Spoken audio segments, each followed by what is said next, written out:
지금 이 영상을 보고 계시는 시청자분들 집 어딘가에 이것들 중 한 가지 이상은 무조건 있습니다. 오늘 알려드릴 물건들 심각한 발암물질이니 지금 당장 버리세요. 첫 번째, 오래된 요가 매트 혹은 PVC 매트입니다. 요즘 안전과 층간소음을 방지하기 위해 유화 매트로도 많이 쓰이고, 강아지를 키우는 집에서는 슬개골 탈구의 위험을 줄이기 위해서 PVC 매트를 집안 구석구석 깔아두고 사용합니다.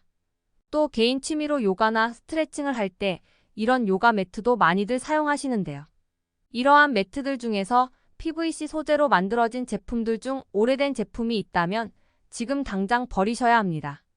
PVC 폴리엄화비닐이라고 불리는 물질은 사실 아주 단단한 성질을 가지고 있습니다. 흔히 PVC 배관이라고 말하는 배수관으로 정말 많이 사용되는데요. 이렇게 딱딱한 소재를 우리가 사용하는 탄력 있고 유연한 매트로 사용하려다 보니 그 성질을 완전히 바꾸어 유연성이나 탄성을 높이기 위해 프탈레이트계 가소제를 첨가하게 되는데요. 이 프탈레이트계 가소제가 인체에 아주 치명적인 1급 발암물질입니다. 하지만 대부분의 유화 매트나 PVC 매트를 판매하는 업체에서 각종 검사와 안전인증을 통과한 자료들을 보여주고 이러한 문제로부터 오히려 안전하다고 쓰여 있는 걸 많이 보셨을 텐데요. 반은 맞고 반은 틀린 말입니다. PVC 매트에서 평상시에는 프탈레이트계 가소제가 검출되지 않습니다. 하지만 장기간 사용 시 표면 코팅이 벗겨지면서 제품 내부 PVC 폼에 포함된 프탈레이트계 가소제가 용출됩니다. 한국소비자원에 따르면 어린이집에서 1년 이상 사용한 바닥 매트 14개 제품을 대상으로 안전성을 조사한 결과 8개 제품에서 최소 0.2%에서 최대 0.7% 수준의 프탈레이트계 가소제가 검출됐고, 이는 어린이 제품 안전특별법상 프탈레이트계 가소제 관련 안전기준인 0.1%를 훨씬 웃도는 수치입니다. 또 3년 이상 된 제품 8개 중에서는 7개 제품이 허용치를 초과했는데, 이를 통해 사용기간이 경과할수록 점점 더 많은 가소제가 검출되는 것을 알 수 있습니다. 프탈산계 가소제는 국제암연구기관에서 생식과 성장에 악영향을 미치는 내분비계 교란 물질로 발암 가능성이 있는 물질인 2B 등급으로 분류되고 있는데요. 그린피스에서도 간, 신장장애, 생식기형 등을 초래할 수 있는 물질로 경고한 물질입니다. 실제 동물 실험 결과 장시간 노출 시 간이나 심장, 신장, 허파 등에서 장애를 일으킬 위험이 있어 심각한 환경호르몬으로 분류됩니다.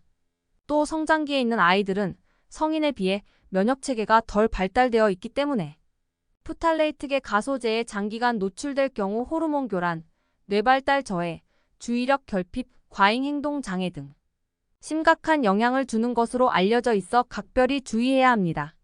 이러한 프탈레이트계 가소제의 위험성을 피하기 위해선 1년 이상 된 PVC 매트 제품은 되도록 버리는 것이 좋고, 요즘은 프탈레이트계 가소제의 인체 유해성에 대한 우려가 높아짐에 따라 친환경 가소제가 첨가된 제품도 속속 출시되고 있어 이러한 제품을 고르는 것도 도움이 됩니다. 두 번째, 방 곳곳 향기를 좋게 해주는 디퓨저입니다. 디퓨저의 은은한 향은 방향제의 역할도 하지만 스트레스 완화와 같은 역할도 해 많은 분들이 사용하시는데요. 디퓨저의 특성상 휘발성 화학물질을 복합적으로 사용하게 되는데 이러한 화학물질들이 체내 부작용을 유발하게 됩니다. 그 중에서도 리모넨이란 성분은 공기 중 오존과 접촉하면 1급 발암물질인 포름알데히드로 변환됩니다. 또 리모넨과 아트라놀이 호흡기로 들어오면 기관지 점막을 자극해 기침, 호흡곤란, 천식 등을 유발합니다. 이러한 위험성 때문에 두 성분 모두 미국과 EU 유럽연합에서는 사용을 규제한 물질입니다. 또 앞서 언급된 프탈레이트 성분 또한 디퓨저에 많이 사용됩니다. 그렇기 때문에 디퓨저는 임산부와 어린이가 있는 집이라면 최대한 사용하지 않는 것이 좋습니다.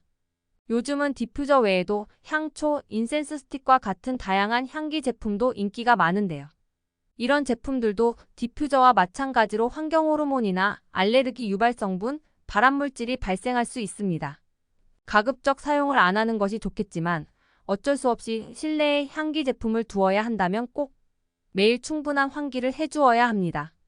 실제로 대부분의 연구에서 향기 제품을 사용한 후 환기를 시키면 다시 실내 공기를 측정했을 때 유해물질이 거의 검출되지 않았다는 것이 공통된 연구 결과로 나타났습니다. 세 번째는 젓갈입니다. 평상시 오래 두고 먹을 수 있고 짭짤하니 맛도 좋아 밥반찬으로 젓갈을 참 많이 먹습니다. 그런데 이런 젓갈이 담배, 성면, 미세먼지 등과 같은 1급 발암물질이란 것 알고 계셨나요? 이유는 젓갈의 제조 특성 때문인데요. 가장 먼저 짠맛과 감칠맛 등을 내는데 쓰이는 나트륨과 여러 가지 식품 첨가제가 젓갈의 원재료인 단백질과 만나면 니트로사민이라는 발암물질을 만들어낸다고 합니다. 또 각종 식품 첨가물로 널리 사용되는 아질산나트륨도 단백질과 만나 니트로사민을 만들어냅니다. 아질산염 자체도 우리 인체에 악영향을 끼치는데 과량 섭취 시 간과 신장을 손상시킬 수 있다고 합니다. 그리고 가열하지 않는 젓갈의 조리 방식도 젓갈이 발암물질로 꼽힌 이유 중 하나입니다. 아무리 소금으로 염장을 한다곤 하지만 가열하지 않은 음식 속에는 세균과 바이러스가 남아있을 수 있는데 실제 한국 소비자원이 젓갈이나 게장 같은 가열하지 않은 식품에서 대장균과 노로바이러스균이 검출됐다고 발표한 사례가 많습니다. 물론 소량의 젓갈을 섭취하는 것으로는 큰 문제가 되지 않습니다. 하지만 보관 상태가 좋지 않았거나 단기간에 과량의 젓갈을 섭취하는 것은 반드시 피해야 합니다. 네 번째, 드라이클리닝 한 옷입니다. 일반적으로 모피나 가죽과 같은 집에서 세탁하기 어려운 의류를 세탁소에 맡겨 드라이클리닝 하곤 합니다. 그런데 깨끗하게 드라이클리닝 되어서 온 옷에 발암물질이라니 이해가 안 되실 텐데요. 드라이클리닝이란 이름처럼 드라이하게 세탁이 진행되는 것이 아니라 일반 빨래할 때 사용되는 물과 세제 대신에 섬유에는 흡수되지 않으면서 얼룩과 때를 제거하는 용제를 이용해 세탁하는 방식을 드라이클리닝이라고 합니다. 이러한 방법을 사용하면 섬유가 수축하거나 늘어나지 않고 색도 빠지지 않아 고가의 천연 소재 의류는 대부분 세탁소에 맡겨 드라이클리닝을 합니다. 드라이클리닝 되어 비닐 포장지에 잘 감싸져서 오는 이 옷에는 원래 경고문이 꼭 있어야 합니다. 이유는 드라이클리닝에 사용되는 용제로 대부분 퍼클로로에틸렌이라는 물질을 사용하게 됩니다. 이 용제는 국제암 연구기관에서 EA군 발암물질로 지정된 물질입니다. 뿐만 아니라 신경 독성 물질이기도 하며 간 손상도 야기시키는 것으로 알려져 있습니다. 그런데 이렇게 유해한 물질을 어떻게 우리 피부에 직접 닿는 옷에 사용할 수 있는지 이해가 안 되는 분들이 계실 텐데요. 퍼클로로에틸렌이 가지는 강한 휘발성이 그 이유입니다. 보통 드라이클리닝 되어서 온 옷들을 받아보면 기름 냄새 같은 화학적인 냄새가 납니다. 이러한 냄새는 퍼클로로에틸렌이나 그 외 다른 화학용제들의 잔여물들이 남아있어서 그런 것입니다.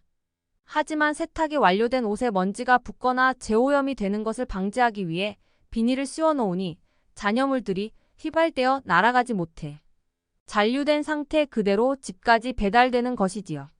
앞으로는 드라이 클리닝 후 받은 옷은 비닐을 바로 벗겨 이틀에서 3일 정도만 통풍이 잘 되는 곳에 두시기 바랍니다. 이렇게만 해도 잔여 성분들은 완전히 날아가 인체에 해로운 성분들이 남아있지 않게 됩니다. 비닐에 싸놓은 상태 그대로 장롱에 넣고 계절이 바뀔 때까지 보관하는 습관은 암을 유발하는 습관이 될 수 있으니 지금 당장 비닐을 벗기시기 바랍니다. 오늘도 긴 영상 시청해주셔서 감사드리고 앞으로 더 좋은 영상으로 찾아오도록 하겠습니다. 구독, 좋아요, 알림 설정 눌러주시면 영상 제작과 채널 유지에 아주 큰 도움이 됩니다. 돈건강이었습니다. 감사합니다.